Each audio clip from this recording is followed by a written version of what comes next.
just give you a broad outline what we want to try to do, and then we'll shoot for it.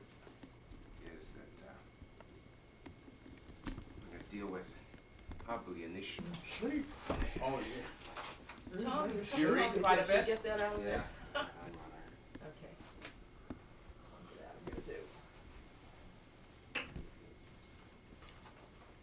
At some point, Tom, if we don't have time today, what would be nice if we could get all the pieces that he has? Around the house, you mean? So that, if nothing else, we can do a sequence of cuts.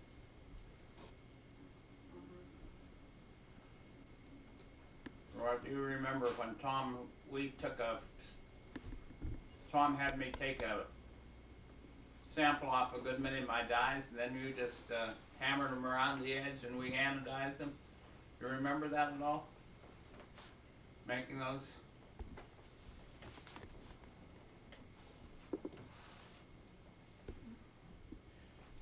To make a nice picture. I got some of them up in my office already. Yeah, he's got it framed in his office. He's quite a fan of mine.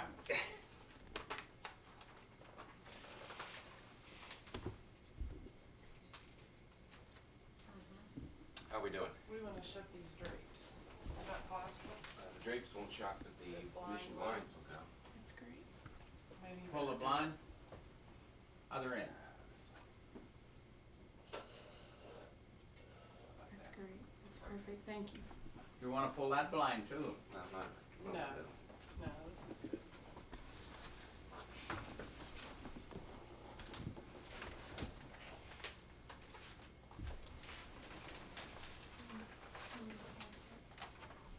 Okay, we can get you guys closer together. Just a tad. It feels close, but it really won't look that close. Yeah. Are you rolling? I'm rolling. This will probably be kind of shoddy, but That's all right. we'll be able to We'll put it together. refine it and They're good. You're good at editing, aren't Good you? You throw away more than you. That's my forte.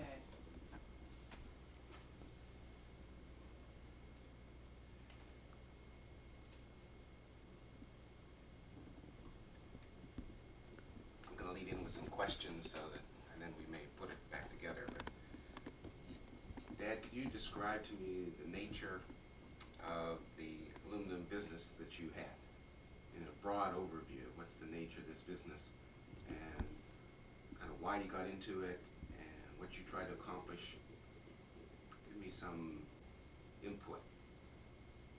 Well, I think that the basic thing is that when I graduated from college in the Depression, I had to find some means of making a living. And it was in the Depression, and I couldn't find work. So I did get an opportunity to make some drawings for Wendell August. There was a new place in town that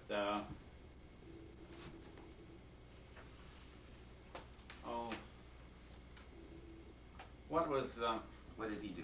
What did Wendell August do? well, Wendell August was a coal miner up in Brockway somewhere. He owned a coal mine. He wasn't a coal miner. He owned this mine. He'd inherited the mine, and in this mine, in connection with the mine, he had a blacksmith shop. And he had an old. When I say old, everybody they seemed older to me. It was older than I was. I don't know how old Tony would be. You remember, Roy? Who? Tony Pazan? I don't know. I considered he was an old man when I was there. Well, that's what I said. Well, he was a blacksmith, and he made things for the mine. Well, then Wendell August got an opportunity. Well, he thought that he would make some wrought iron work like railings, and I think maybe he got a job for to make some fixtures for a bank up that, and he made them out of wrought iron. Well, then there was an architect in Pittsburgh by the name of Henry Hornbostel who worked for Alcoa, and Henry Hornbostel wanted to use aluminum instead of iron. When would this be in time? When would it be in time? 1930s, 1928, when is it? Well, my guess that would be about 1928. Yes, I think about then. I graduated in 31, and this evidently happened before I had graduated. Well, I used to know Henry Hornbostel because he was on the staff of the art school down at Carnegie Tech at the time, Carnegie Tech. And Henry Hornbostel was a very flamboyant character who I would say had the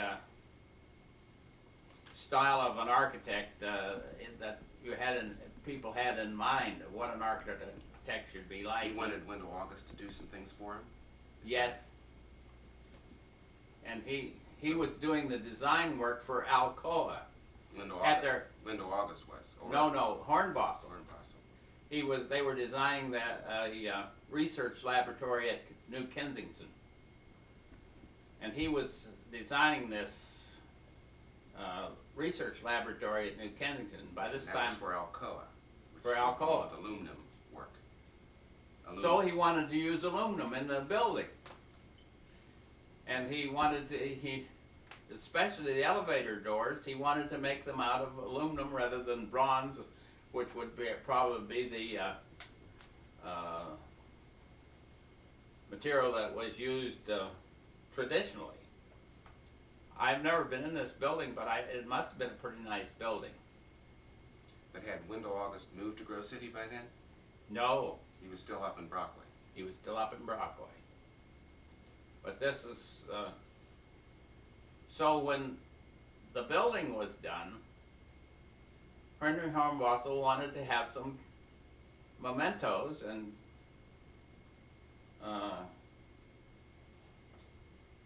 to give to some of his friends and for himself. So he asked to have parts of the elevator doors in the research laboratory made into trays, using the design to make into trays. And so he made some trays. Wendell August made some trays for him. Was this door, elevator doors, was it made out of? That was made out of aluminum. Aluminum that had designs repoussé on them? Yes, although at that time, the way they put the designs on the door was by taking a piece of metal, cutting out by metal about an 1/8 thick steel, and cutting a design in it cut out design, put it on an anvil and lay the aluminum on top of that and drive the aluminum down through the cutout pattern onto the anvil, and that made a raised surface. Well, Natal Rossi, I think Natal Rossi made some, who worked for Wendell August up in North Brockway, worked on this system. He had a piece, so Natal made a piece, cut out a small piece of steel with a pattern in it, which was of a flower, and then you could drive the metal through this and make a pattern in outline only. Then what would you do with that outline pattern? Well, you just saved it and made another one and another one and another one. But it didn't have any texture to it other than It the didn't. raised areas. It was just raised, no texture in the bottom. Was that process called something? Well, I think it was an original idea with Natal Rossi. Then Natal said, why not cut it out of a die, and then you can, when you drive it into the metal, instead of going against the anvil, you go to against the bottom of the die, and the bottom of the die would have a texture on it and have different levels on it and have more, well, just have more pattern and more detail. One question I have is that door in the elevator still exist? Well, I think so. And it's Well, I think be there so. to see. I've never seen it. You've never seen it. No, I never saw it. I've seen pictures of it, but I never saw But in the it. development of this process then, Natal Rossi then developed the idea of cutting the die out, rather than Yes, cutting that's right. all the way through the metal and putting Yes. it on an anvil, and then pounding on that, drives it down into there. You cut it Yeah, out. he cut it out into a solid block of steel, so that when you drove it into the solid block of steel, why you had detail rather than a flat surface. Did they make very many of these ones the other way? Did they make very many of those? I don't think they made anything.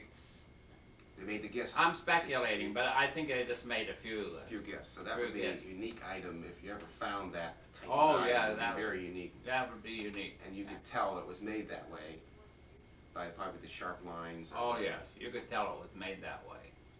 Have- Now I somehow, where along the line, got a hold of the first thing that Natal had made. I don't know how I accumulated it, but I think you told me you gave it. I gave it to back him. To Natal. So that might be available. That might be available. And maybe you could call Natal on the phone and ask him about that. Well, I think we might try to do that. I think that's a good idea. In this, bring us on then, in terms of Natal developed this process, but this was up in Brockway. How did it get to Grove City? How did Well, that's where Window get to Grove City? This was in the Depression, and Wendell August was broke. He was a coal miner, but he was depression and he was broke. Well, he wasn't a coal miner, he was a coal operator. Okay. But I don't know that I would say he was broke, he needed money, he needed financing. And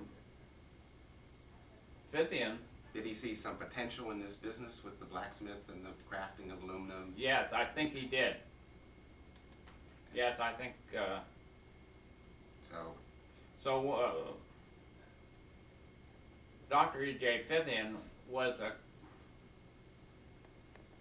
well, of course he was,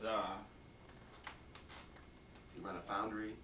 no, he had the Cooper, he was a partner in the Cooper, in Bessemer, it wasn't Cooper, nothing Cooper. Located in Grove City. Yes, he located in Grove City. And he wanted to help Grove City, so he brought this, talked, Wendell August,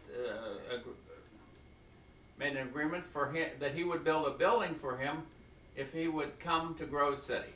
And that's the way he came to Grove City, because when, E.J. Fithian built a building for him. Well, why was E.J. Fithian interested in this kind of work, making aluminum crafting? I think he wasn't interested in it, other than it was something that would help Grove City. You know how he had an acquaintance with Wendell August? Well, Or was there some connection with yeah, Alcoa? E.J. Fithian was a man of many parts, and he also was a director in the bank in Grove City. And I think this is where he made the original contact with Wendell August, that the local bank was going to redecorate their place, and so they went to Wendell August to get some Up in Brockway. up in Brockway, to get him to make some aluminum grill work. Which bank was that? Oh, that's the bank down, the Mellon Bank down here. Okay, that would be the one that's on the northwest corner. That's right, northwest corner. It's now the Mellon Bank, but back then was what? With the Grove City Grove- National. Grove City National. So that's how they made kind of the contact. That's how you got to know them. I'm So then- sure about that now. So Comes to me. Fithian built a building and Wendell August moved to Grove City. And Yes. that would be approximately when? 1928, 19... Oh, I would say 29. that would be, do you have any idea on this, Roy? Possibly in What? this, No, I'd accept it as wrong. I would say it was about It's around 33, sometime, two I'd say. or three, something like that. I started Wendell August in 33, so it would be before that. But not too many, probably a year? Would it be a year or 2 years? it says in here, his company was founded in 1923, he created many hand-forged aluminum architect's items. Upon completion of a job, his customers were often presented a gift of a small bowl, vase, or pair of candlesticks. Concentrating on architectural commissions, Mr. August successfully bid on the imposing entrance gate at the Alcoa plant, which you talked about. Mm-hmm.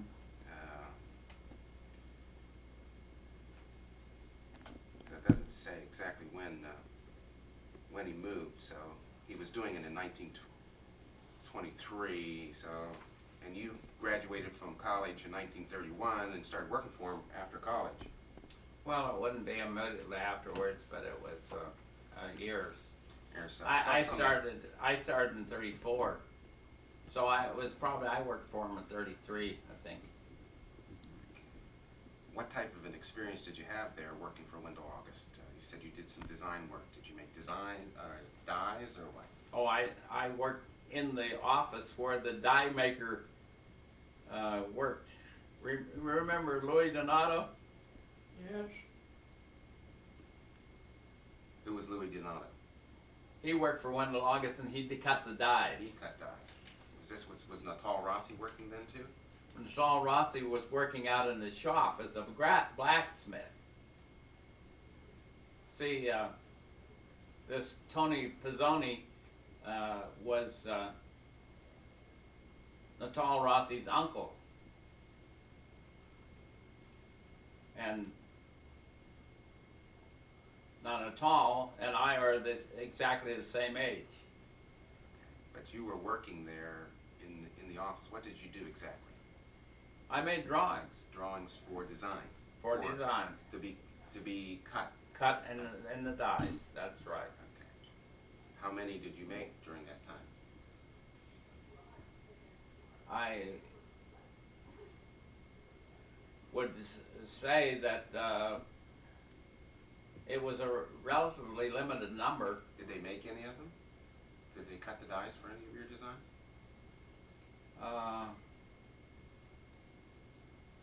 Yes, I can remember one of a horse jumping over a hurdle. You ever seen one of those recently? I haven't seen one of those. I don't think it was a very popular design. It wasn't my concept or what they wanted. What made you think that maybe you should start your own business? There was no more work for me at Wendell August. Did he let you go? Yes. So you didn't quit and go start your business? No. He let you go and then you were without work and you had to do something? That's right. That's And exactly was that right. because of the Depression? Oh, yes. Why would people want to buy giftware and things like that during Depression? Why did you think you could start a business? Because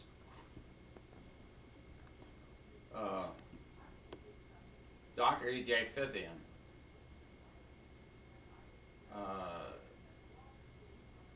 went to New York and made a contact with a manufacturing representative who was Arthur Palmer.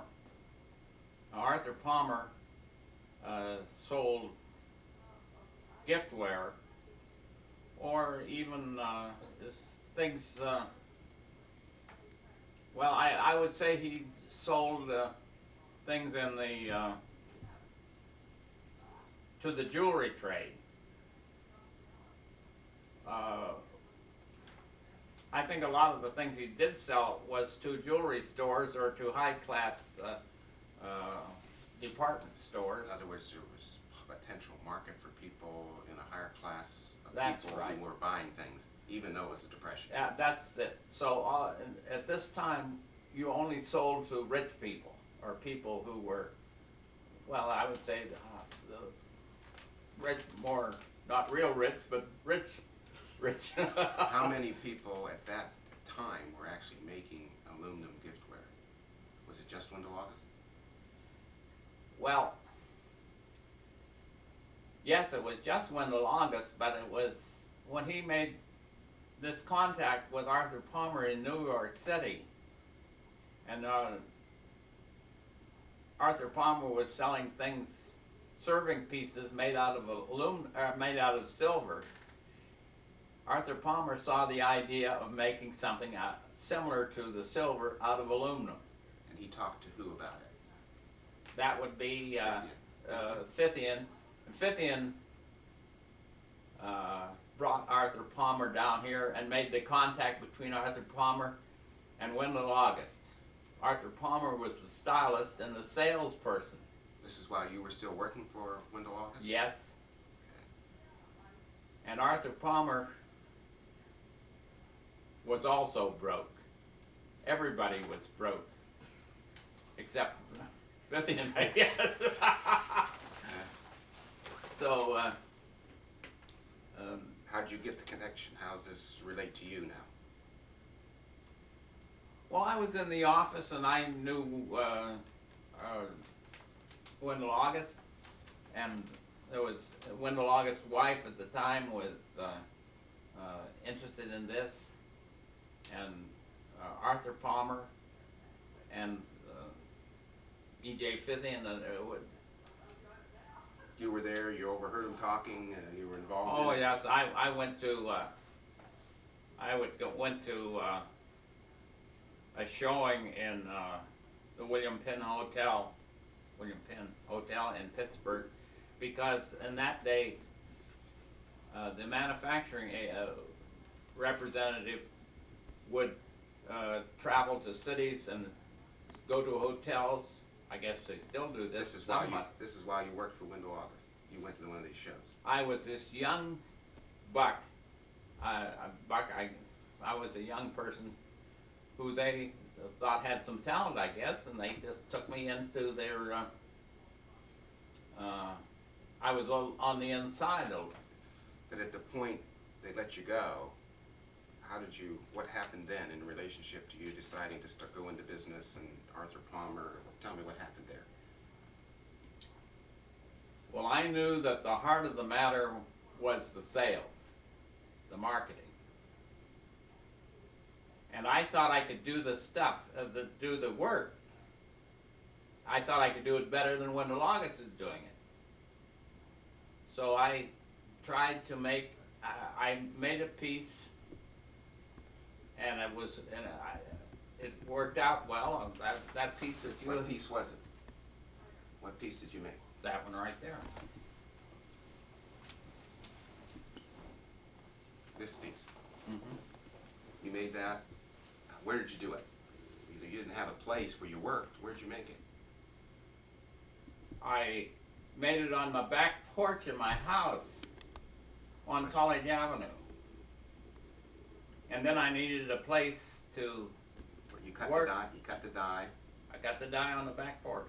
I and- bought the steel, I got the die. And then you. In fact, the matter is, I don't know whether you know this or not, Roy, but I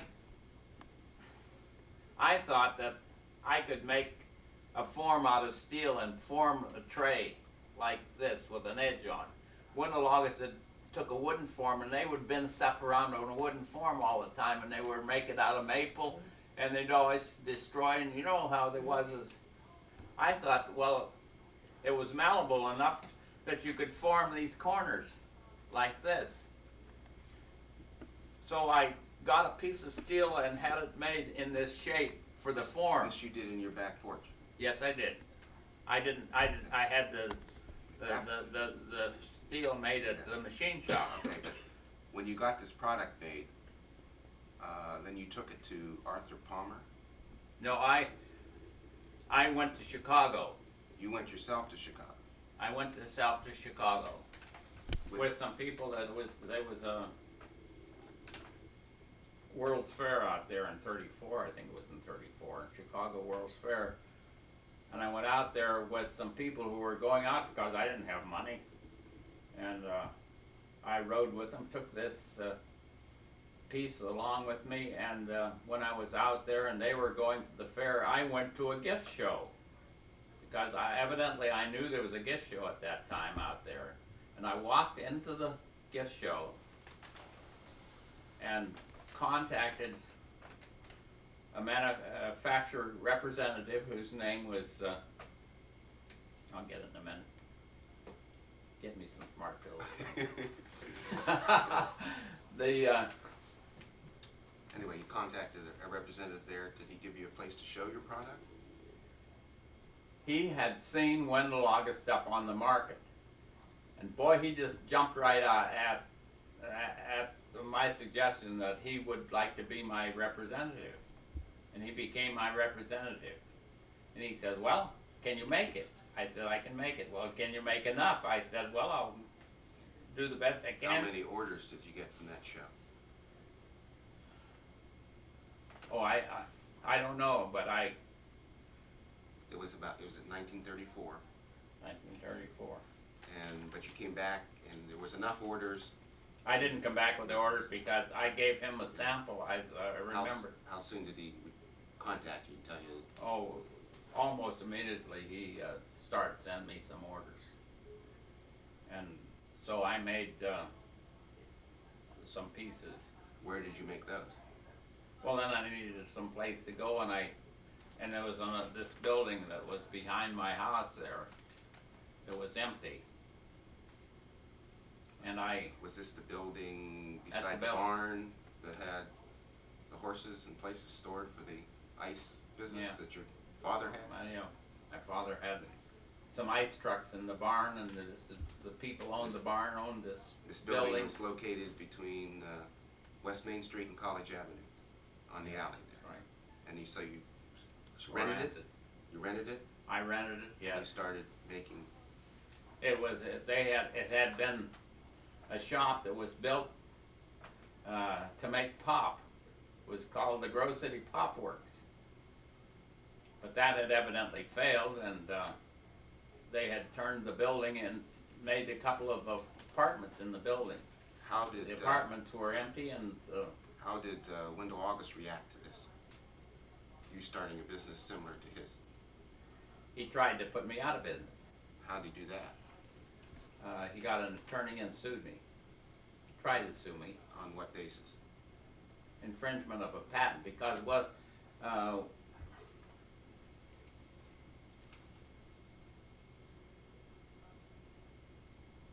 E.J. Fithian, who was in this business of the Bessemer, was a promoter. He brought them here, and he was promoting something. Well, he wanted to protect his. He wanted to protect the. Fithian did. Yes, Fithian did. So Fithian decided he'd get a patent for it. See. Patent So- for this process of For the cutting the process. die out Yes. and then putting aluminum on it and pounding on it. Yeah. And he called it repoussé. Now repoussé is a historic term that in the, I suppose in the Renaissance primarily, they would take metal and hammer a design from the back. They would raise it up, not the thickness of it, but a thin metal. They would raise it from the back, and then they they put would on the back of it to raise the surface. to make it high. Then they'd come up in the front and work it from the front, chase it from the front to make a pattern. And it was called repoussé. I guess, well, They latched on to the term Rita say somewhere. Who did? Wendell August? Or Well, maybe Wendell August, maybe Arthur Palmer. but that's what they said that they had a patent on. Yes, that's right. And what happened to that suit?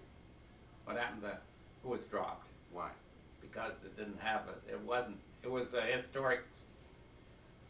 It was a historic operation that wasn't patentable. What attorney defended you?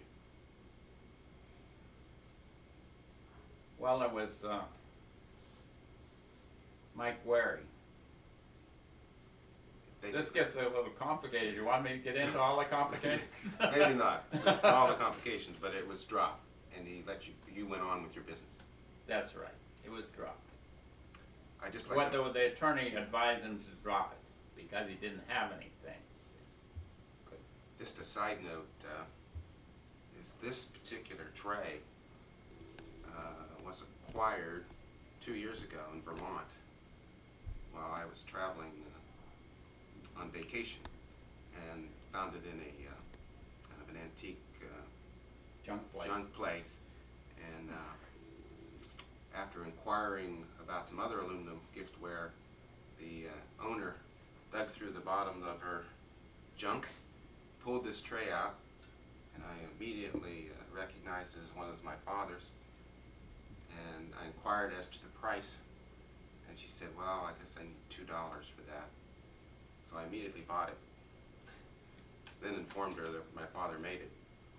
She made a comment. She says, well, it's very nice that you can get things back in the family. She liked to get things back. Back in the family. Okay. But it's interesting you telling me now that this is the first product you made. Not Yes. necessarily this particular tray, but this design. This is the one you took to Chicago. This is the one that started your business off. That's right. And Roy was interested in this. I cut the die on the piece of steel that was the form. Now this was a mistake because you couldn't hold the aluminum on top of it. It stuck out all over the edges, and you just had to clamp it on the top, and it was a disaster. But you later then made a form the same size. Yeah. And I didn't use, well, I didn't use very much because I started in the wrong direction. I did something that was wrong. You've been But a- the concept of being able to turn the edges down, that was a good concept, and so it made a good tray. But you couldn't use the pattern on the form. I cut the pattern on the form because that way I only had to buy one piece of steel. But it was. How did you find then, after you started making this, and this contact with Chicago, how did the business go then? This was 1934, still in the Depression, and you got orders for this, and you had a place to work in this Yeah. shop in the alley there, and you started making this product. Yes. How did you do the first year?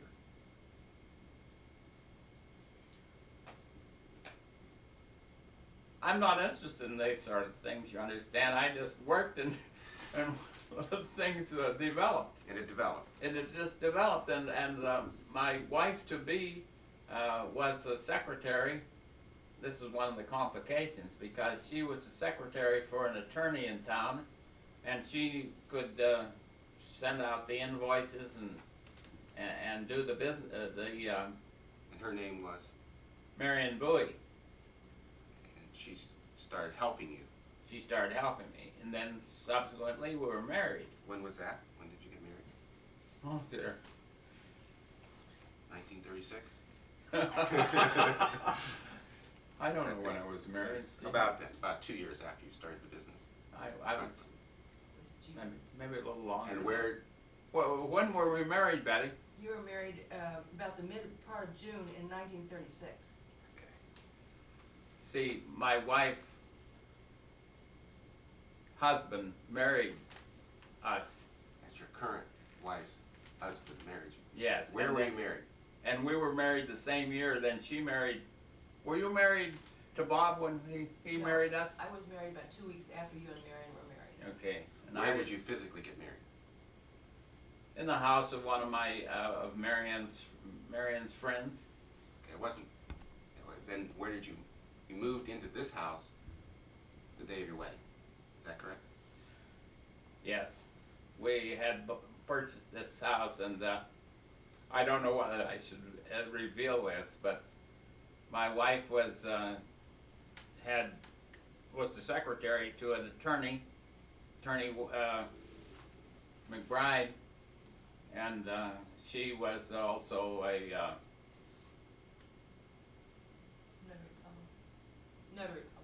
notary public. And she never had an automobile, and she was an orphan, and she saved her money. And when we were considering marriage and when this house became available, she had enough money to buy it. This is in the middle of the Depression. In the middle of the Depression. She had saved enough money to almost buy the house. So you were able to have a house, purchase it, and move into it on your wedding. That's right. We had nothing except the house. And she was living in a room, and she brought her furniture over, and so we were able to furnish a bedroom, and we had a So the first 2 years of your business operation, she did the office work, this type of thing. She basically did it when she worked or out of the office of the attorney. That's right. And then when you moved here, she operated out of here. Yes, she always operated. Did she continue to work for the attorney then? No, she Stopped. stopped working for it. And so one of the rooms in this house was used as an office That's for your right. business. And this house is located about, what, 2 miles from the business? A mile and a half, yes. A mile and a half. Mhm. Then after you got married, and how did the business go? Still in the Depression? Did you market things in Chicago or New York, or did you start getting involved with Arthur Palmer? What happened then? Well, Stanley Brussel was my representative. Stanley Brussel. Was this the man you were trying to remember the name Yes. of? Yes. Okay, Stanley Brussel. That was the one you went to in Chicago. Yeah, that's what I contacted in Chicago. He lived in New York City. But he was on his tour of gift shows in Chicago. Then he went to Boston, and then he went to Philadelphia.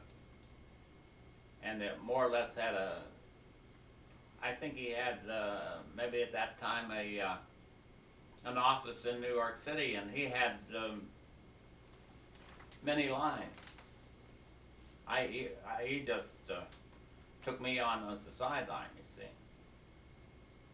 Subsequently, I was his main line, but I don't know that I was ever his only line. Did he ever sell Wendell August too? Oh no, he never just took sold your it. line. Okay. How did you interact with Arthur Palmer? Because Palmer was connected with Wendell August. Well,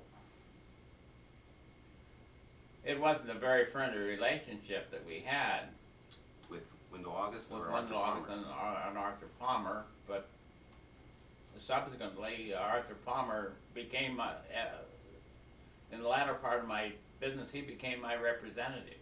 But then he left he had a dispute with Wendell August, and he had left Wendell August, you see. Now, there's an important event that occurred in this time frame. You were starting business in 34, 36, you got married, your business progressed, but the Depression was still there. I was living at home until we got married, and I was living there right to the shop, see. What was the condition of your business by the time World War I came on? How well were you doing?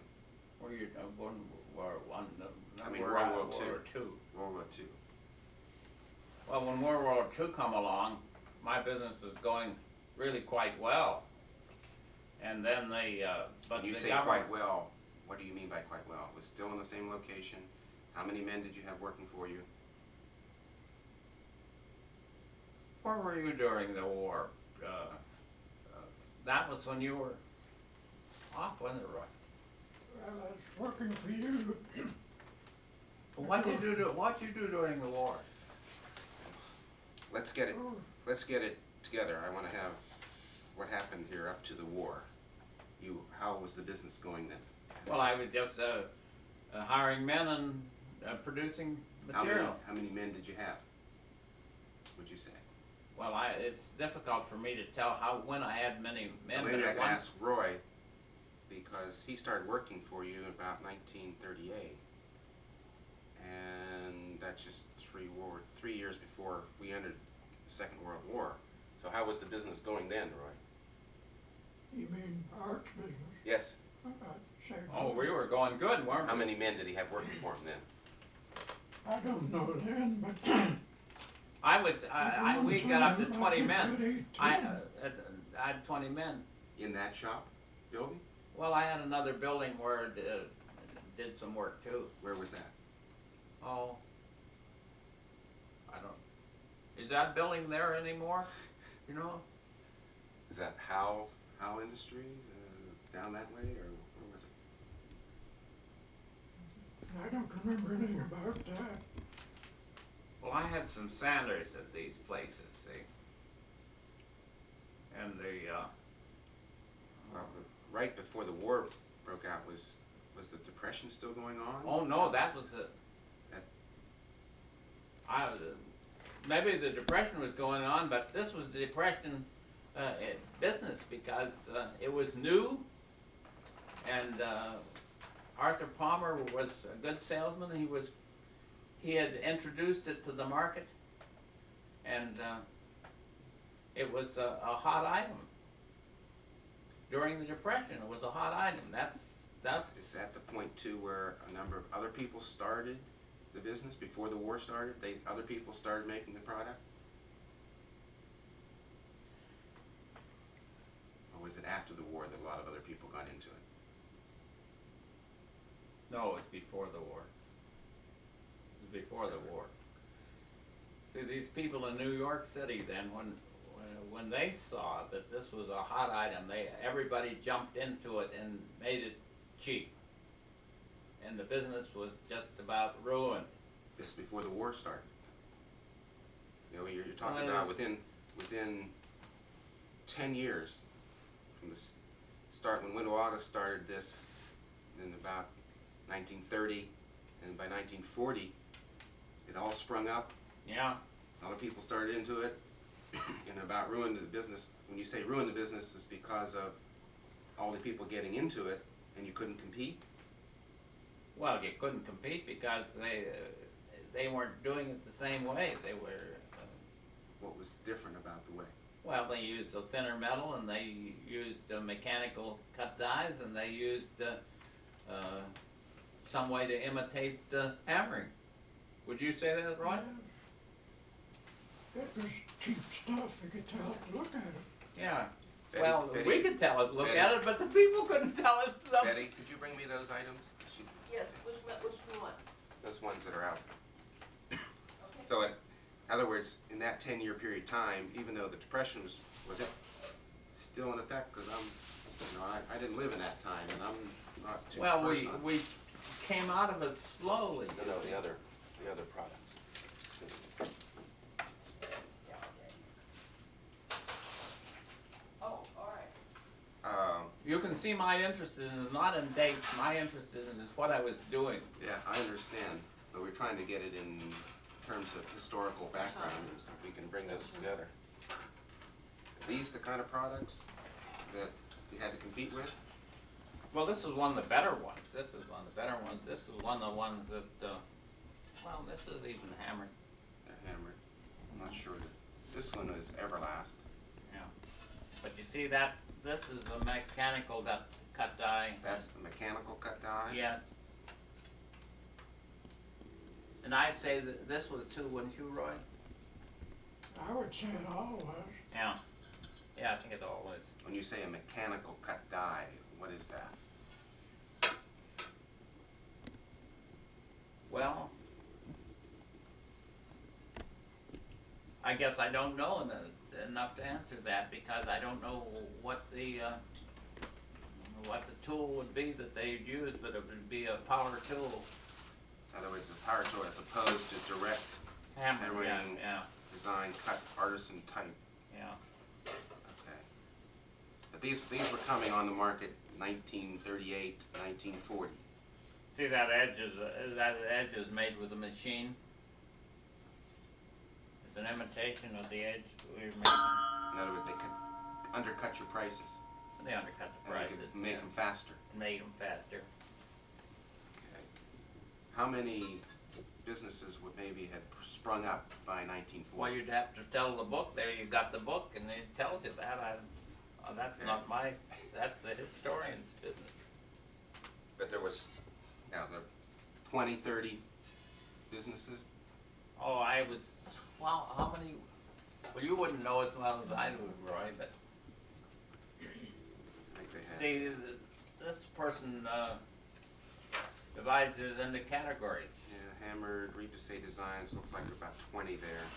Embossed, hammered effector was Yes. about maybe 3 or 4, and then other noteworthy decorative items, another 10. How many of these businesses are in operation today, I don't think any of them, except Wendell August? except Wendell August. And of course, Natal Rossi, who started recently, more recently, because when he came to the time when he was supposed to retire, he was the most valuable employee of Wendell August. And when Wendell August couldn't sell anything, Natal Rossi said, I can sell it. And Wendell August, now this isn't Wendell, Wendell's dead now, Bob August said, well, you go out and sell it now. If you can sell it, I'll pay you for selling it, I'll pay you a commission. That was Natal Rossi was going to go sell. Yeah, so Natal, who was a craftsman, was also a salesman, which is very unusual for a craftsman to be a salesman. So he ultimately ended up going on in business himself. Well, when I went into business, Natal would have liked to have gone into business too. But he didn't have any money, and his Uncle Tony, who was one of the original blacksmiths, who was an Italian, who had saved his money, he had money, and when Tony and Natal decided that they would go on their own and make some things, and they were threatened by Wendell August, threatened suit Wendell August. Tony, who had the money, was scared, and he said, we aren't going to do it. So he dropped out. That had been in about 1970. Oh no, that would be 19. After you retired? Oh no. This is just at the very beginning when Natal was young and Tony was old, I see. but he was still. Way back. Yeah, that was way back. 1934. Just when I was getting started. I see. So they didn't. But so Tony retired. Natal kept working for Wendell August because he didn't have the money or didn't have the necessity, maybe, of. Well, how'd you do it if you didn't have any money? And he didn't have any money. How'd you do it? I wasn't scared by the attorney in Wendell August. See, I challenged him and won. See, he didn't challenge him. Okay, but then when you won, how did you do it if you didn't have any money? How did you run your business so that without any money? How'd you get going? I borrowed $300 from Mrs. Clone, Who was Mrs. Clone? was friend. And what'd you do with that $300? Well, I used it for my capital and paid it back as quickly as I could.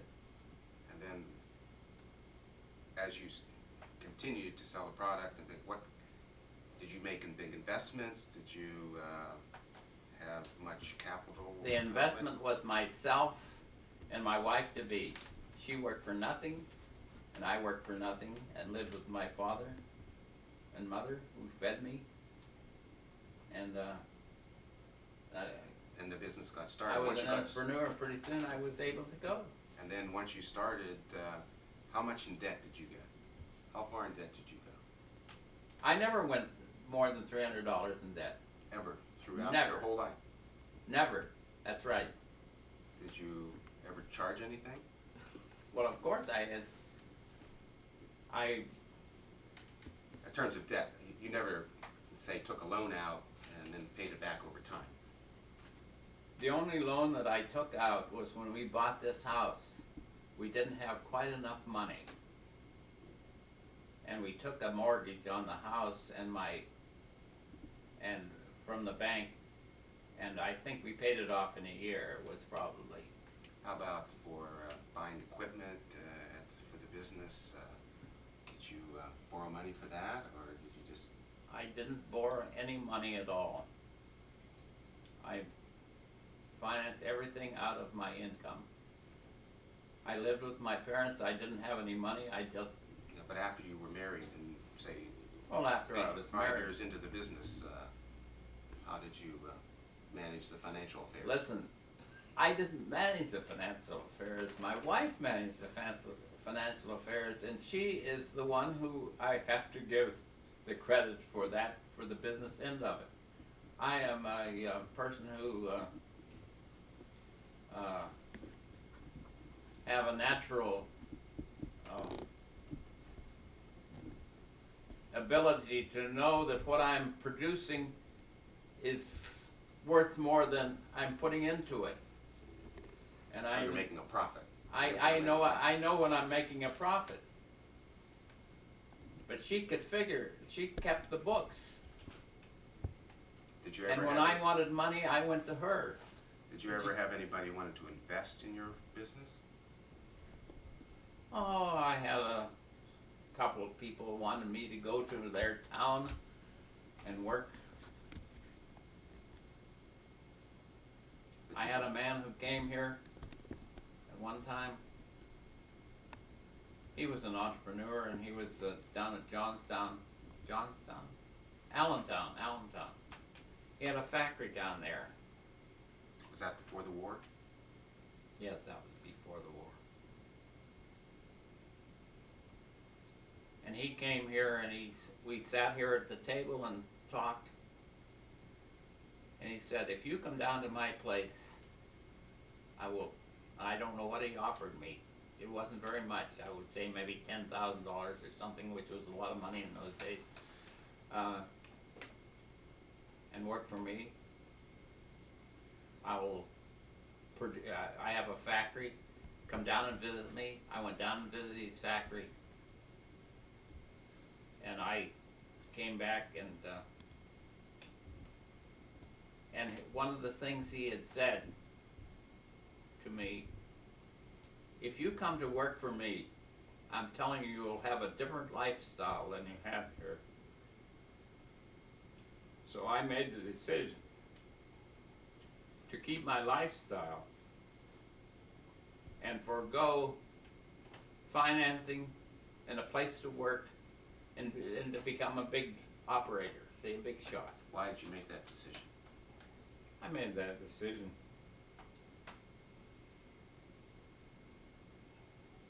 Oh, how can you ask me that? Well, you have to tell us why you made that decision. That has great bearing upon. Well, the I course of think your- that you make that decision because well, what's your value? Your value system. Your value system is your lifestyle. Is it your lifestyle, or is it financial return,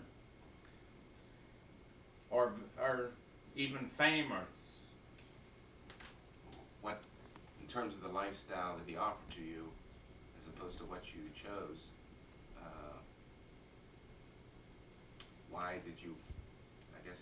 what's the foundation for your value system that made you choose to stay where you're at?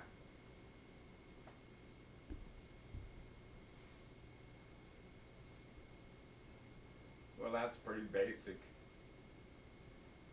And I think you find it's very difficult for me to formulate that. I guess I'm a small town boy rather than a big operator. And my salesman came here with an assistant, by the way, who he was trying to train in the business, and they sat here and they said, well, if you can make a lot of this stuff and we can just double your production or maybe more than that and get a bigger shop and be big, we can sell it. And I told him, I just want to do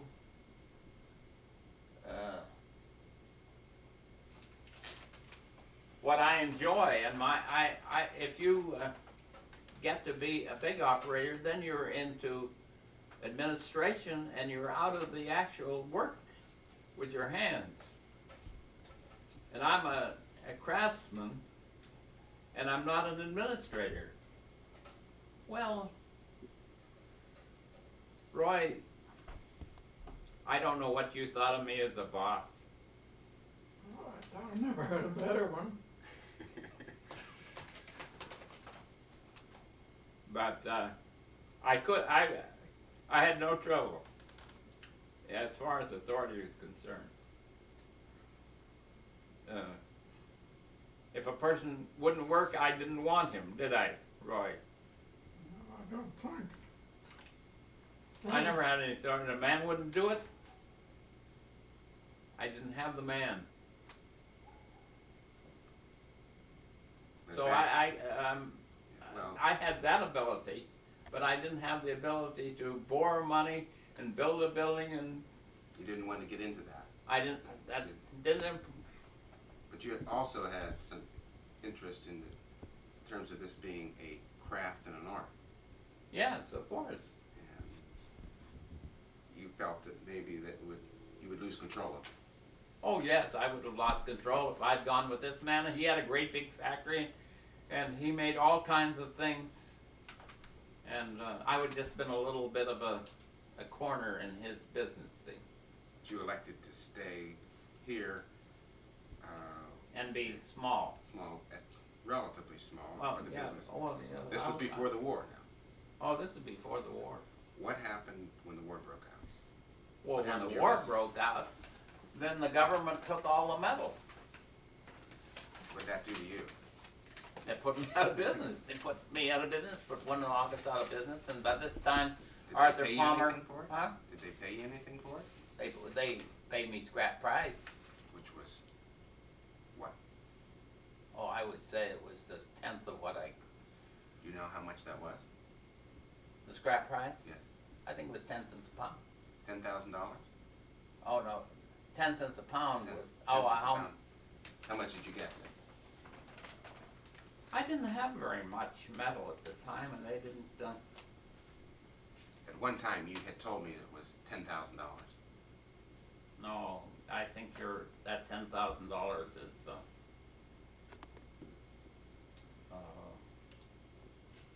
you're misunderstanding what I said. When I went out of business, all my accounts due receivable came in. And I couldn't buy anything because I couldn't buy anything, so that's when So maybe that's what it was. Is that then I, you had $10,000 when at the war, when you had to close your shop because you couldn't get the metal. Your total assets was the shop, and my equipment, your equipment, and $10,000 from well, your a accounts. little more than that, yes, okay. What did you do then during the war? I mean, did you have to give up the shop, or did you keep renting it, or what? Yeah, I kept renting it, and I sought employment. And I worked for at Camp Reynolds, they had a replacement. As a What government. kind of work did you do there?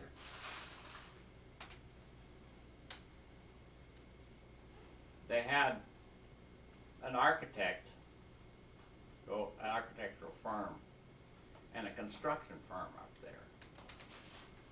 Now, this is one of the way the government worked. They were in very much of a hurry to build the camp. So they got money from the government to build the camp, and then the architectural firm justified the what they had done. And I worked with the architect in justifying what they had done. In other words, this was located. you did it backwards. This was located up in the northwest corner of Mercer County, Yes. here in local. Yeah. And you And worked then for- in the meantime, you see, my father, who knew that I had $10,000, borrowed the $10,000. What did he do with the $10,000? He bought an orchard. He bought an orchard. How old was he at the time? Maybe I could figure it out, but I would say he probably was in his, he might be in his low 70s. Why would somebody buy an orchard during the war?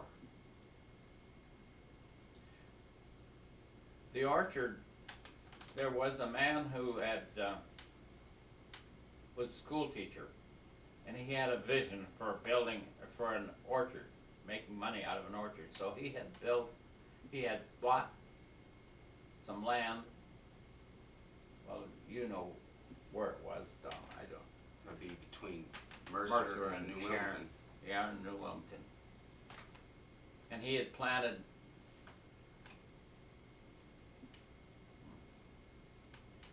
I think it was 40 acres of trees. How much did he buy the orchard for? I think he bought the orchard for about $10,000. Did you go to work for him? I worked at the camp, and I stayed with him and helped him somewhat. But I commuted from his place to the camp part of the time. I see. Did that orchard do pretty well? He was the only person who ever made any money out of the orchard. Because it was in the wartime, and he was, my father was a retailer. He knew he could sell the product. And we produced the product and he sold the product.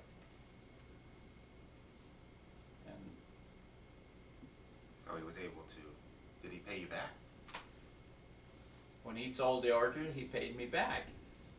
When He did paid me back $10,000. When did he sell the orchard? You know? Oh, what he got?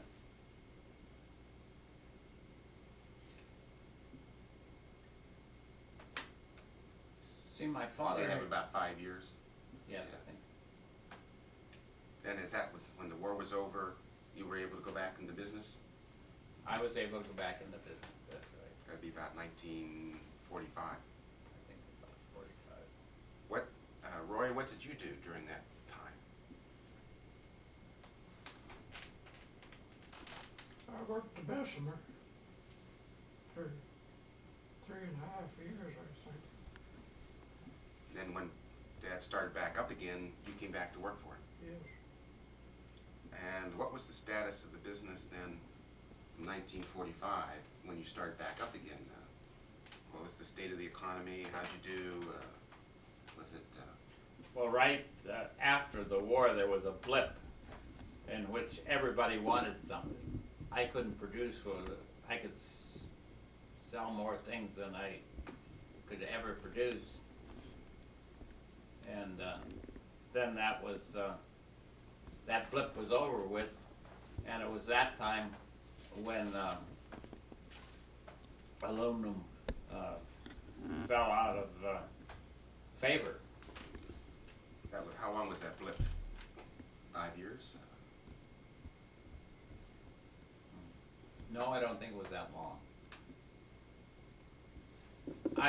You came back and our Ed Roy, Brocklehurst and George Hunter. I never had as many people afterwards as I had before, but by this time I was a little bit smarter because I began to produce things that were, well, I would say you had a better profit margin on. When you're in business, and especially in a new business, everybody's coming and say, make this, I can sell this. And you have this pressure to make all kinds of things. But there's certain things you can't make any money on. They're nice things, but you can't make money on. Why? Because there's just too much labor in it. What kind of things are you talking about? Well, if you would make those candlesticks, you can't make any money on them. Why not? Well, primarily because there was no design on them. What do you mean, no design, no pattern on them? No pattern on, and no, you see, when you hammer the pattern on, you get the pattern for nothing. How about something like this lamp over here? Well, there was a lamp. It wasn't a lamp, it was a vase. And it was a vase, and This is something you have converted, but it was a vase. Yeah, it But was was a that a vase. product you could make money on, the vase? well, there's all kinds of, there's virtually three kinds of business. One was with a manufacturer's representative, and when you have a manufacturer's representative, the retail price of $1, the manufacturer gets 40 cents, the salesman gets 10 cents, and the retailer gets 50 cents. Now, there's another business where you make things for industry. Now, industry, you make gifts for companies to give away to their customers. And then in this, you cut out the retail. And so my salesman sold to some companies. There was a smart operator down in Philadelphia. They sold grease and oil to coal mines. And this man would go up to the gift show. You go to the gift show,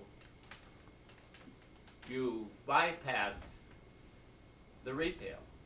And this guy was smart enough that he wanted to buy wholesale, so he went to the wholesale market and bought it. Well, I think he was even tough enough that he beat down my salesman as far as his commission was concerned, but that's kind of beside the point. He would sell, maybe 200 or 300 items. It was on his gift list. It weren't all aluminum, but it was other things. No, that was all aluminum. That was his gift list. That was his gift list for Christmas. So he went. I would get an order from my salesman,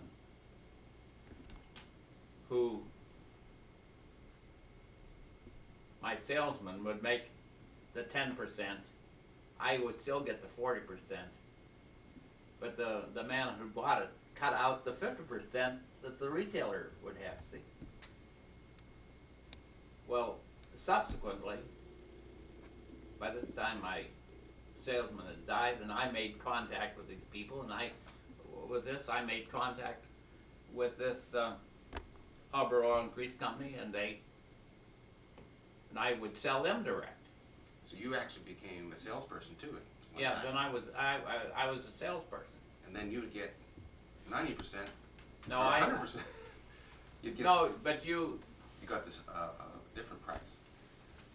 You didn't go through any Well, sales. I didn't pay my salesman the 10%, and subsequently I made contact with the manufacturers' representatives who were in that business. They called themselves,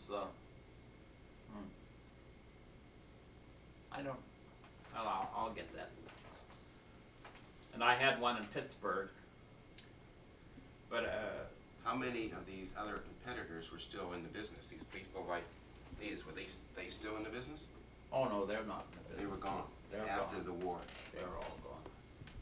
I don't think they ever. What was your competition? Well, there wasn't any market. The blip was over with, see, and it was out of favor. When it was out of favor, that's when Natal Rossi told one of the loggers, "I can sell this stuff if you let me sell it." So he went out and sold it and really kept Wendell Loggett in business for a while. Do you remember this at all? Yes. Because the business was flat as all get out. What were the other factors that made it flat? What was the other things that were coming on the market? What was the? Oh, I don't know what. Was it? After all, you know, the things get popular. Just like in the news media today, the fact that we're a little slow, they make it build it up into a great depression or recession when it isn't as bad as it was. They can make it sound horrible. Well, you had all the other types of giftware. You had all kinds of other manufacturing, you know, glass and plates and all that other stuff that you had to compete with. Well, now that's what you always compete with is the customer's dollar. Was there any disadvantage of aluminum products? What was the disadvantage? Is it because it Well, it tarnished or it didn't hold up it that great. scratched? Yeah, there was some disadvantages, etching and pitting. Did people not, or could you compete with the mass production of other types of products that people would use for giftware?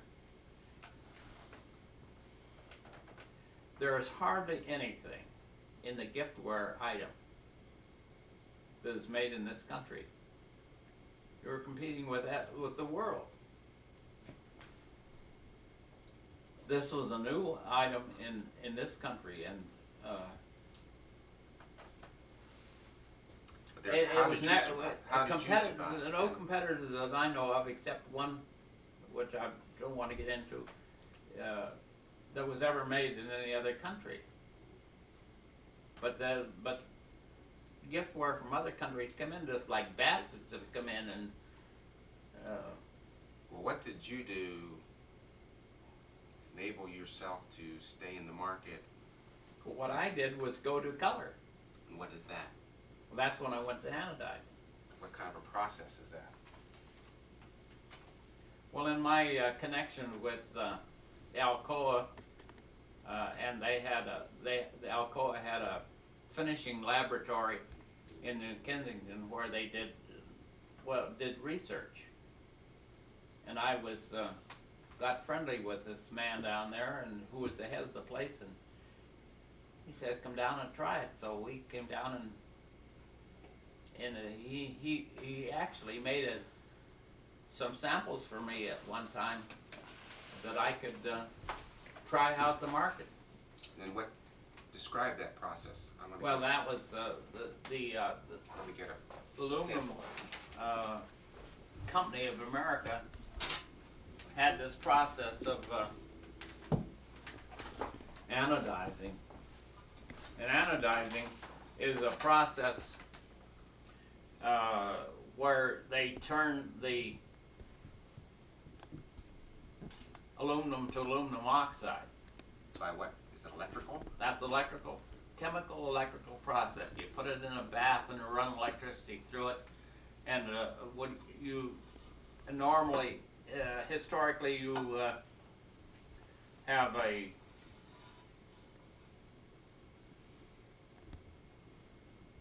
you had a plating process, and when you ran the electricity through, you took the silver on one side and you had copper on the other side, and You plated it when it made a plated surface it went on from it. there. But this is different. This, you hung the thing to be plated on the cathode, and you hung on the anode the material you wanted to plate what was hanging on the cathode. With aluminum, you could hang this on the anode and run electricity through it, and you could develop from the aluminum itself a coating. And that's why it's called anodizing, because it's hung on the anode, and it changed the aluminum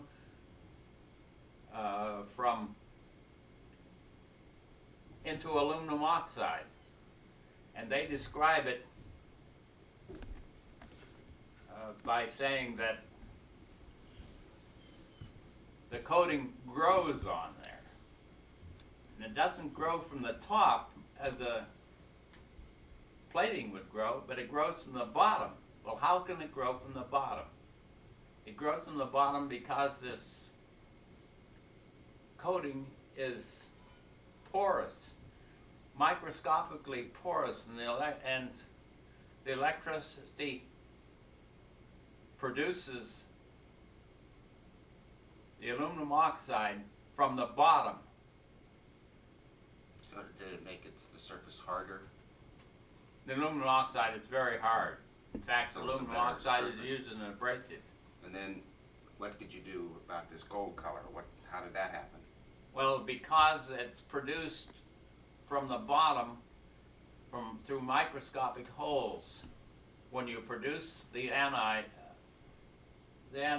on there, the last process, then you can put it into a die, and the die will go into the microscopic holes and make a color. And Then they have the process. The final process is seal those microscopic holes in the anodizing. so you end up with a product that's, now you had gold, or it could be silver, it could be any color you wanted to. Well, you could have no color, No and color then at all. it's more silvery, or you could have, and they come out with very garish colors, blue and But orange. you chose to have the gold. Yes, I chose to go with What did gold. that do to your business then? Well, it was like a shot in the arm, you see. And that was about what time, date-wise? I did it for 20 years before I retired now. So that would put it approximately You figure that out. 1956. Is that when I quit? 1976 is when you stopped. Yeah. So it was about 20 years, 1956. So the period of time from Now- 1945 to 1955, you manufactured your products, aluminum, and then you got into this anodizing. Do you think this enabled you to survive Yes, I the think next it did. 20 years? Well, during that 20 years, then you get into a new generation. A new generation discovered the aluminum, and it started having a rebirth, as it were. And also, the economics of the thing is that when we started making this thing, only rich people could buy it. By this time, everybody's rich in this country. And so everybody can buy it. So it became a popular gift item. It became popular with not rich people, but everybody could. You kept the price down too. How did The in terms of price, pricing the product? Well, you kept the price down pretty much, but it wasn't so much that you kept the price down, but the people got rich. And they were able to afford to buy it. They could afford to buy it. And And by this time, then people started to come to the shop, and they could buy it. It's you sold a lot of it out of the shop. then pretty soon I didn't want to sell anybody the things to people who cost me 10 cents for the salesperson and 50 cents. 50 cents for the retailer. If I sold it from the shop, I had the opportunity to get 60. Some of that. But I sold it. 50%. I sold it at a discount, kind of in between price there, and I could make twice as much money. That's But your business never really got bigger, you just kept it at the same, I would say it got smaller. and towards the last, let's say the last 10 years of the business, how many people did you have working for you? Or who did you have working for you? Probably Well, I would say, Roy, there were, for a good many years, we had, at the latter part, there were 6 of us. Would there be 6 of us, that many? There was you Well, and George, it and was George Hunter, Roy Barnes, Jimmy Vincent helped Jimmy you. Vincent. Who else? well, there must have been someone else. Roy somewhere. Brocklehurst was there for a while. Yes. Jim Benton worked for you some. Jim Vinton? Yeah. Some were part-time, some were, was Roy the major full-time employee you had? Oh, no, all my employees were, full-time except Jimmy Vincent. By this time, he'd been in the Army and back and all. That was another one, Jimmy Vincent was another. Yeah. And Roy, George Hunter, had his farm and he worked when he wanted to. How did you, say, wind the business down? What made you decide to stop the business? I think we just got old, didn't we, Roy? Yeah, we're getting too old to work. Did you, why didn't any of your children get into it? They thought they were smarter than I was. Why were they smarter? What do you think? Was there any future? Would there be a future in this business now?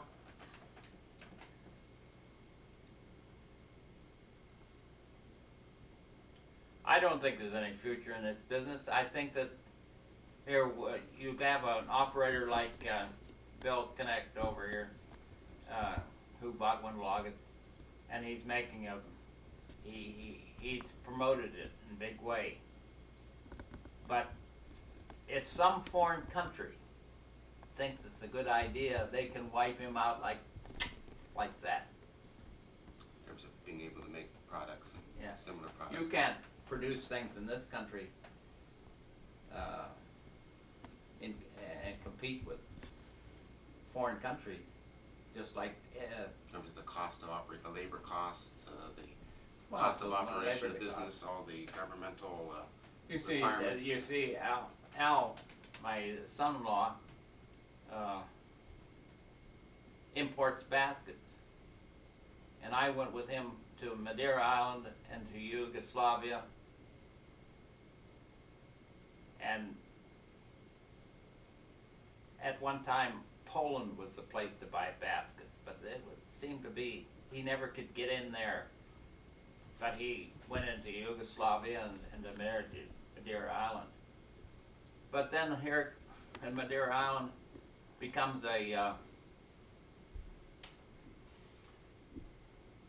place for people to go down and spend the summer.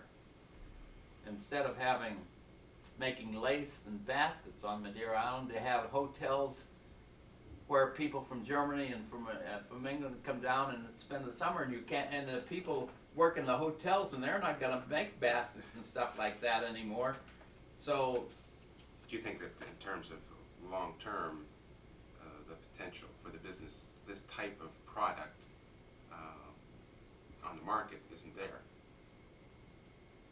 no, I didn't get the question. In other words, the ability to continue to manufacture these kinds of products in this current society is more difficult. I think I'm trying to answer the question of why I didn't put pressure on my sons to continue the business. All right, finish it. Because I didn't think that it had any future. And one of the reasons that I didn't think it had any future was the fact that foreign competition could wipe it out. And also, it was also the idea that you had style. listen, I went to a party last night, and I was the only person who had a coat and tie on. And what's You know- that have to do with this? Because the style today is to go informal. But you're saying your You product wear a is- sweater, you don't wear a coat and tie. In other words, they're not anxious to see the craft, the skill, the art. That's Well, just- there's something else gets to be popular. I see. It's actually, though, these types of products, though, are becoming, people collect them. Now it's collector's item. Now the country's crazy with getting old things. See, when I was one time, I went with my son down to Allen. Doylestown. Where is it? Doylestown. Doyle? Doylestown? Doylestown. And there's a museum down there called the Mercer Museum. And Mercer was a dilettante who lived down there in that area, had a rich aunt. And he saw all of the crafts in this country being,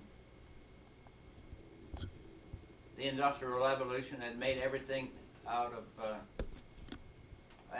obsolete, and people were throwing out things. So he collected all these things and established a museum down there of all of the crafts called, and he preserved things that people thought were worthless. Now you think these things that they thought another generation, another thought was worthless, now they have great value. And it's like you say today, the thing that you used to buy for a quarter or 25 cents now is $10 and nobody will be $50. It's just a matter It's of like- time going past. it's like What's the- popular? Like the old jugs you used to buy for, the old jugs you bought for a quarter at the sales. Yeah, we have 50 jugs that we set out there. We used to buy them for a quarter, and now, The antique shops are worth $20, $30. yeah. My wife says I shouldn't have those two out there because they've got some flowers on, and somebody could. They're probably worth $25, $30. So there's a time where $300. some of this aluminum crafted ware it will increase in value at some point in time, or progressively do so because of It's its. doing now, and here, this lady from down in Texas. This one that wrote this book. Yeah, she called me on the telephone and said, "How about this? Well, we're writing a book." And She the book, collected this stuff. book about aluminum giftware. Yes. Now it's enough of an antique that she could write a book about it. Do you think it will continue to be something people will be interested in? How can I project the future like that, son?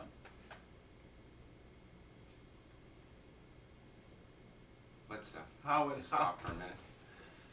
I Too, know. in terms of his See, work. Roy is going to, he's going to make the edges, and I will use a sledge, and he'll hold a flatter, and maybe we can repousse a piece, and we can do something, can't we? You can form a plate, and then we'll make a fire, and Yeah, color that's and our stuff. problem is we don't have enough time right at the moment, at this point. well, I didn't know what your Yeah, well, we want to do that. Just a matter of having enough time to do it. We may have to. Are you going to Florida or anything, Roy? Are you? Well, he doesn't go to Florida anymore. Free as a bird. Because we could have another Saturday morning session where we just do it at the shop. Right. Probably would be the best thing. Could you do that, Roy? I know you came special over here now today, but maybe I could interact with Roy a little bit, Mm-hmm. get a little, just the That's same fine. kind of interview, and then I want to go, because some other historical background that I want to come back to. maybe I'll just move over beside Roy. Or just maybe change chairs? Or you want your You father wanna there? put Roy in this chair? Well, no, I thought maybe I could just move over there for now. Okay. 4 years older than I. I hope to be this spry in 5 years. Well, he's a lot smarter than I am. Okay, Gwen? Okay. Whenever you're ready. See, I have to know all about these things.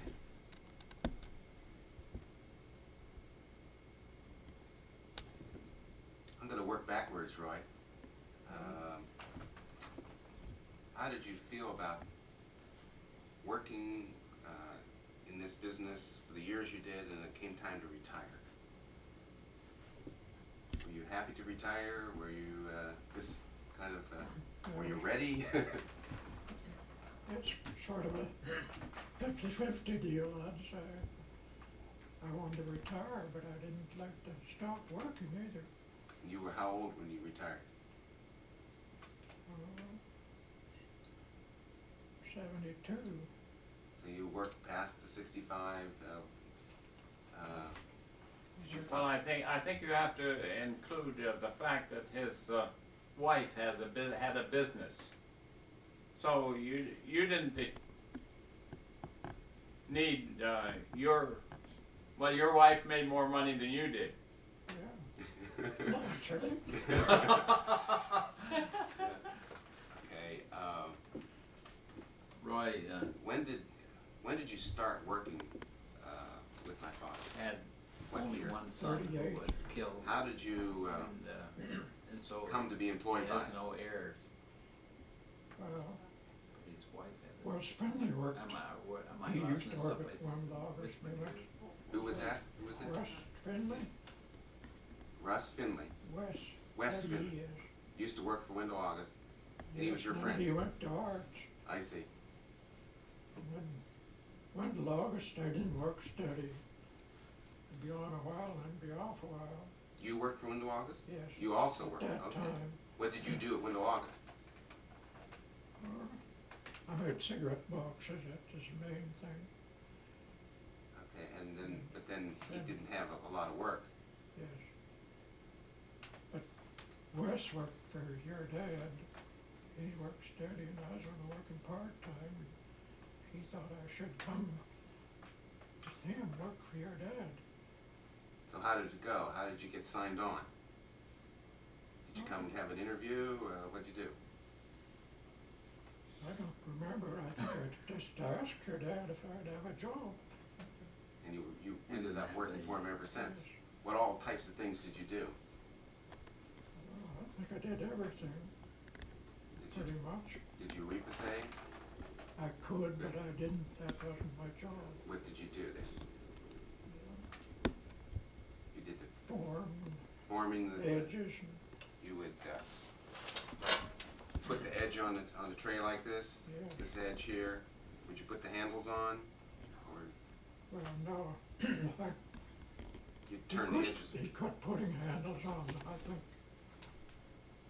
By that time, That was a different. The process changed and how you did it changed, but your function, you did more the finishing work or the shaping, the forming. forming and George Hunter repossessed it and I took it from there and finished it up. During the course of this time that you worked, as we discussed previously about the war, but because you only worked about 3 years and then you were laid off for about 3 years, and then you came back to work. And how did you see the business going? You worked steady for the whole time. You were full time. You never were laid off during the whole No. time. And did We you? never were laid off till the war come along and we didn't have any aluminum. What did you enjoy most about this work?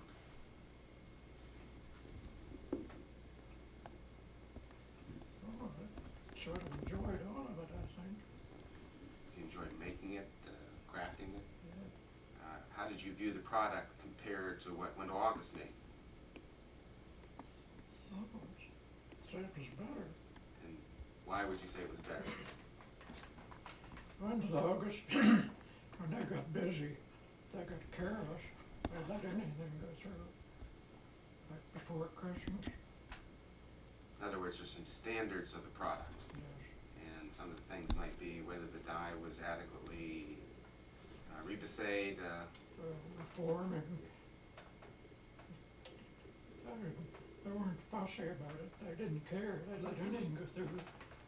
what did you think about the quality of the design, the dyes, the type of dyes?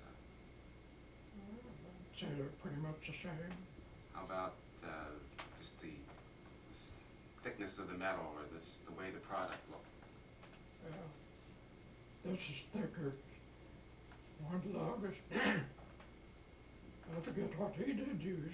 I think it's thinner anyway, a little bit. Would it be by gauge? What type of gauge you used? Is that how you described? I think he used 11 and Art used 10, I think. So was Wasn't much difference. it was Just how- heavier? You just had to. What did you think when he started doing the gold anodizing? Oh, I didn't think much about it, but I liked the gold better than the aluminum. Do you think that helped the business continue? Well, I'd say it did.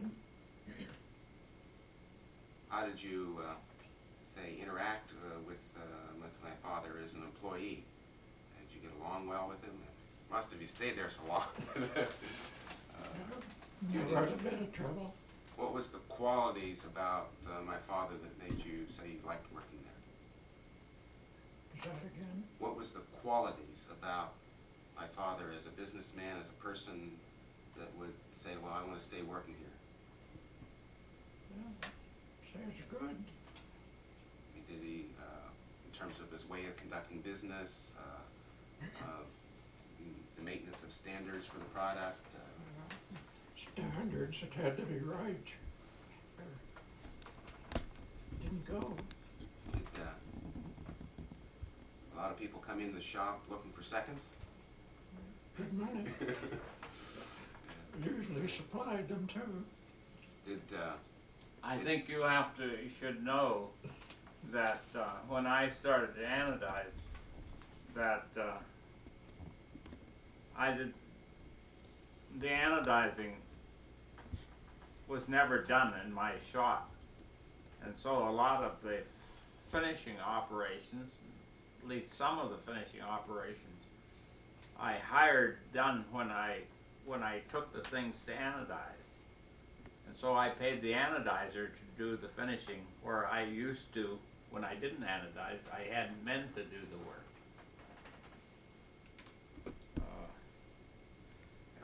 the different process changed things considerably. Did you put the smoke on the? Oh yes, we did that after we Yeah, came back. That was kind of a Yeah. more of a highlighting activity. You didn't have to sand it. Well, it was one of the things that was labor intensive was the finishing operation at Wendell August, wasn't it? He had a bunch of sanders over there. He started everybody's sanders. Yeah, I think you'd had as many sanders as you had other workmen, wouldn't you? Didn't they have over there? Do you have any idea? Did you sand your stuff? What you made? What do you mean? Which stuff? This stuff? No. He Okay. said he worked on a cigarette box. I think they sanded their own stuff. But I did, I don't know about the No, others. I think that small items like that, you sanded your own. One of the things that I think Wendell August did, and I saw it out at Natal Rossi's place, was instead of this flatter that you put around, Yeah. they would sand it on a buffer or some sort of thing, and they would sand Well, it. they would just hammer the But they piece did of the back. aluminum to begin with, kind of spotty around. And then they would grind it and put some finish on, and then they'd repasay, but I know was when I was out in the Tall's place that he had these buffers, and they would buff the thing, and they do both sides of the thing, and you know they get super black, and then they would buff it off except where the design was, and then they would finish it. Well, the finishing was the place that improvements were made. The heart of the whole thing is the repousse and getting the pattern on, because you get once you have the dye, the pattern can be put on by a less trained person, and you can repeat over and over again. And if you don't have pattern on a piece, you can't afford to make it, because the pattern sells, and the pattern you get for nothing because you hammer it. When I say you get it for nothing, I'm exaggerating, but essentially you get it. You get the hand hammered look with and a pattern besides. While you're doing the hammering, you get the pattern. And if you have a pattern, you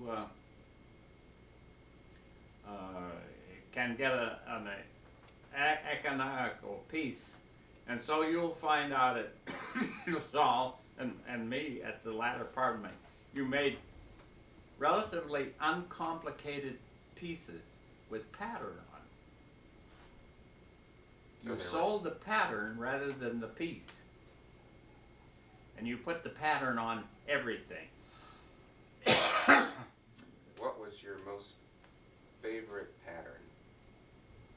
Well, I'd say the most favorite pattern we ever had was the dogwood pattern. My own pattern that I was my own was the map pattern. Wendell August subsequently got a map pattern, but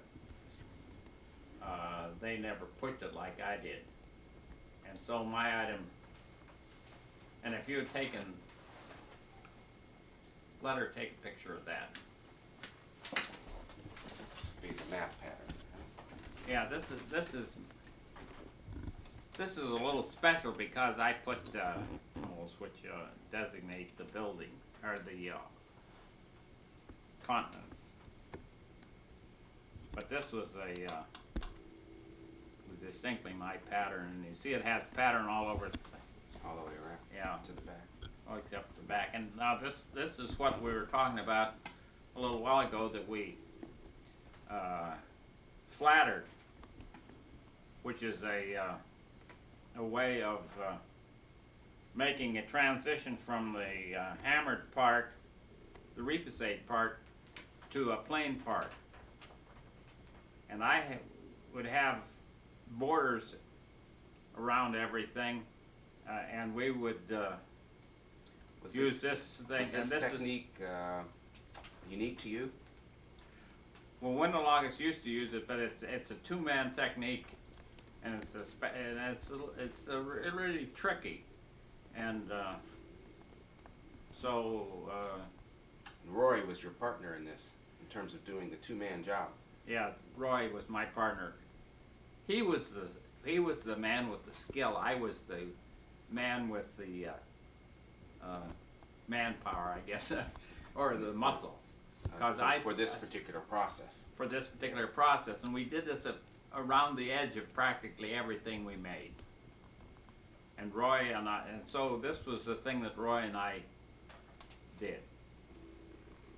And what was, say, distinctive about your patterns, your style, as opposed to others people's on the market? How would you characterize your patterns as to be uniquely yours? Well, I made my patterns for the piece. And Wendell August would make a pattern and stick it on anything.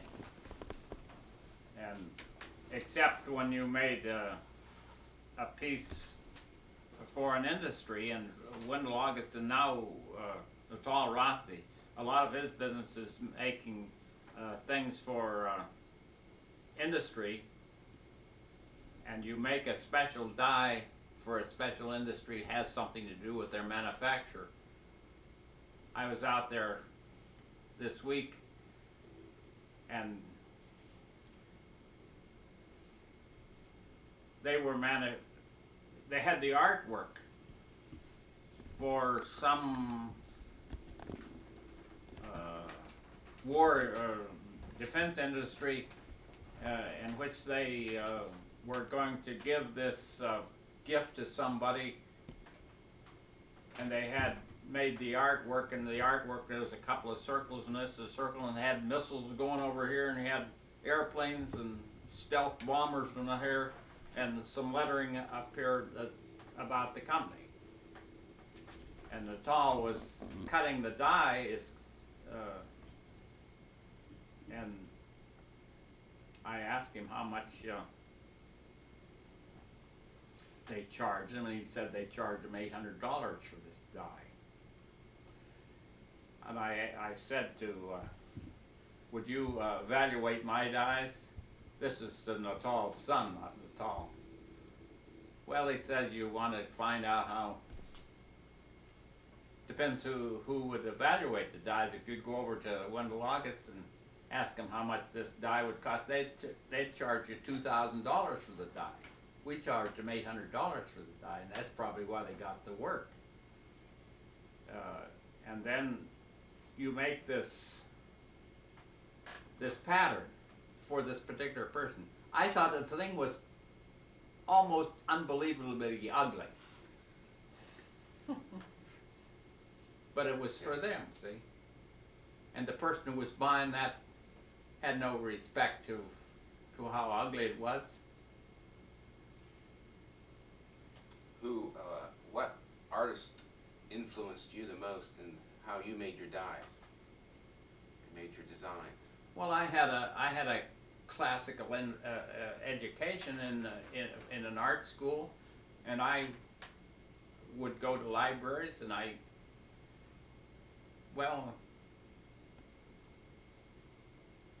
would say in essentially there's nothing new under the sun. But you go to the documents, or to what's being done currently, and you have to come up with a decision, and you make a decision, and you make a pattern. And I have patterns that I say are dogs, because they didn't go, they just weren't. Here's a pattern you did of the signs of the zodiac. Yes. Where'd you come up with those? Well, there are styles of design, or periods of design, and this type of not naturalistic, but well, not realistic, but Symbolic? Kind of, they're symbols. Are really Art Nouveau, and somewhere I saw some of this in Art Nouveau, and I liked it. So you made. And but I would, and you had adapted. I adapted it. That's true, correct. And well, now, like if you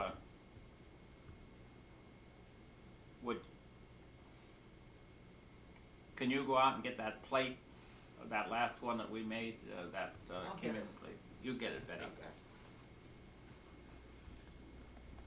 Okay.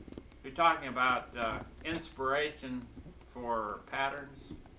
Yeah. Well, why would you make this one?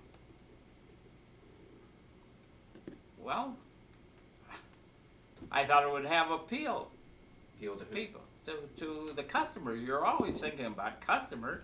Did it? Did this one appeal to the customer? Oh yes, this had quite appeal, a lot of appeal. Now that one has, which is Sundial. a sundial, which has scroll along with me and the best is yet to be. This had to do with, this was very good for wedding gifts. Now I had, this is more sophisticated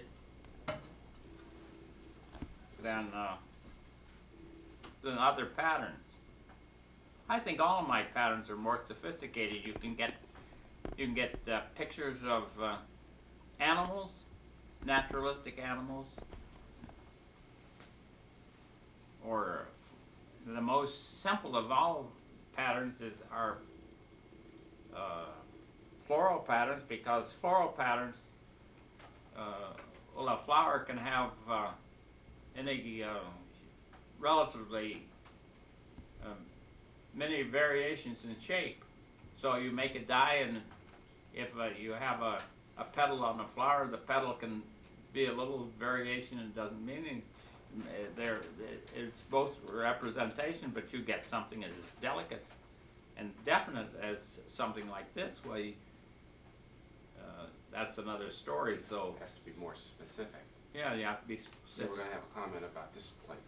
Yeah, well, I think this has I think this has a style. The reason it has style is that it has a period, and the period of this and this go together. Now this is a communion plate, and this has the legend of you to show the Lord's death till he come, from Corinthians. But the style of lettering is such that you say you put it in the period of Art Nouveau or Art Deco, and it's, I have a basic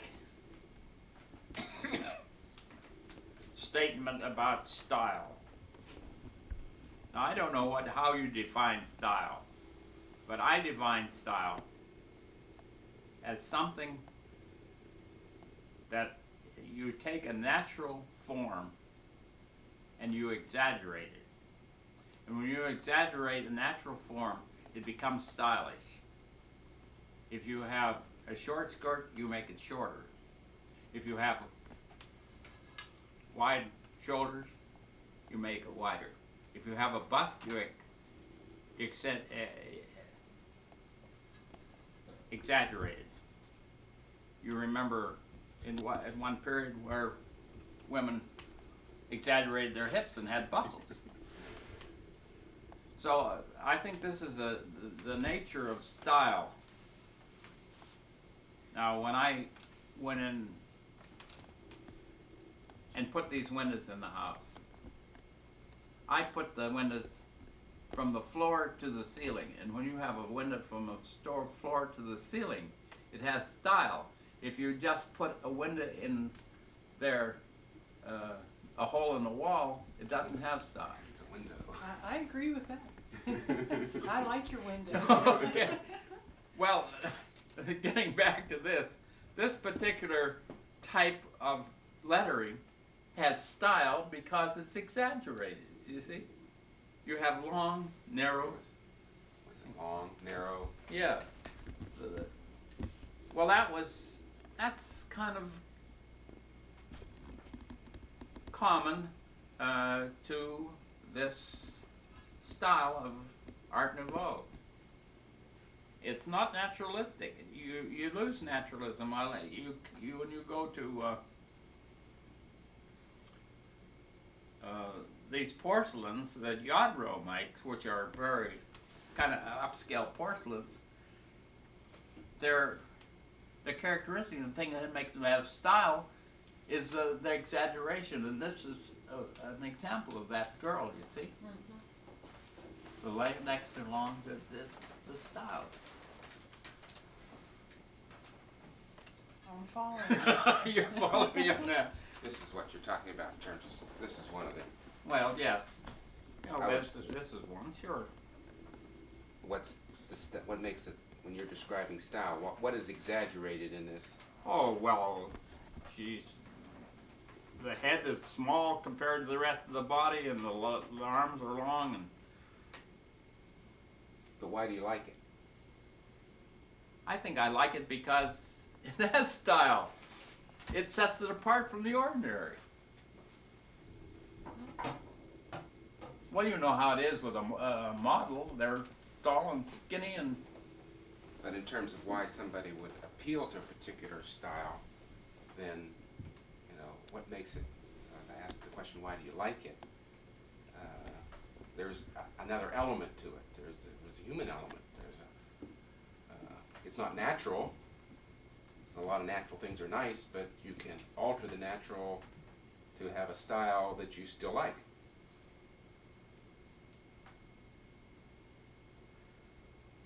well, to take an example, you have the concept of the Indian,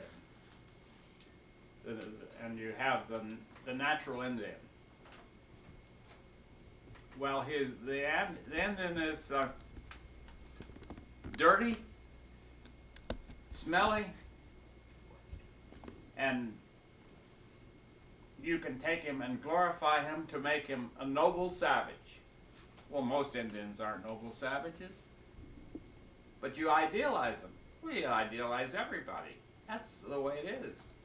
And the artists throughout history, Through the style tends to idealize.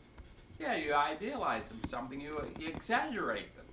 You exaggerate their good points and you minimize their bad points. How about someone like Michelangelo, who did David, which is very naturalistic to some extent. Well, it's naturalistic. Well, you get into you get into the Renaissance. They idealized everything. The Greeks are. You know a Greek today, do they look like Pericles, the figures, sculptures? No, a Greek. Well, You better not say it. I'm gonna say that. But All right, I think we have a good place to stop at the moment, at this point. yeah, I'm good. A couple things I want to maybe ask you too is that in this process, whether you can take some other still photos Yes. and put it in. Yeah, we can do that.